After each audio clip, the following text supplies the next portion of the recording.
I mean, it's an interesting life and I enjoy it, but it's got its challenges, but you adapt. Hi, I'm Peter Joli Wilson and I'm a surf photographer. Surf is my passion. I was about 12, 13 when I got my first camera. A little camera and a 135mm lens on it. And I was photographing maybe 2 to 3 foot lawn point. And in the water was Rod Brooks, Wayne Lynch, and a couple of other local identities from around the Torquay area and Lawn area. So technically that's when I first started shooting surfing. My very first surfboard was 1964 for my birthday. I'd saved up half the money and my parents paid the other half, I think. And my grandfather took a photo of me holding my first surfboard. So we processed the film and made prints of me holding that first surfboard. So that's the combination of photography and surfing, and that's where it started.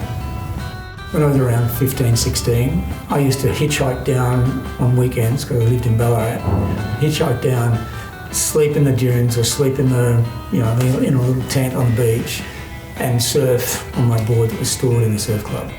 It was all photography and surfing was sort of growing up with me together. My first surfing photo ever published was 1972, shot at Bells Beach of Cole Smith from Narrabeen Cole Smith on about a 10 or 12 foot wave in the Bells Bowl.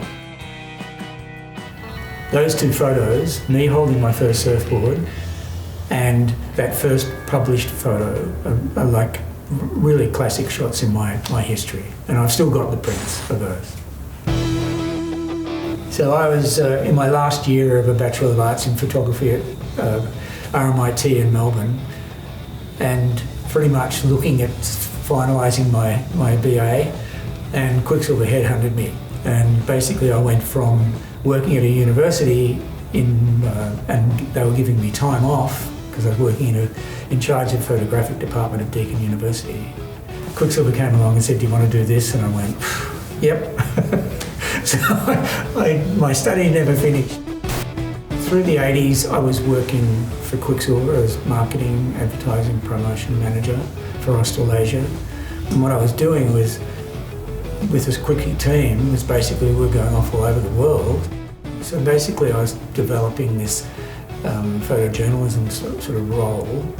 And that sort of, when I left Quicksilver, which was 89, I went, okay, I'm going to go freelance. Started travelling the world, shooting and writing about surfing, and I'm still doing it today. So life on the road, it can be 2 bags, and you live out of them for ages. It's an interesting thing. I mean, I'm sure people that aren't used to travelling would freak out. Like, people look at you and go, "Oh, you're killing it," So I think that's probably the biggest misconception. It's not as glamorous as it appears. If I've had a good day shooting surf, I still get a good feeling at the end of the day. Finding nice shots to put out there on my posts, and also having kids coming back. I look back on my career. I've been able to photograph Kelly Slater through his whole pro career. And I've got a body of work that covers every world title he's won, with him holding every cup. Being through that period, I think, is really special in surfing.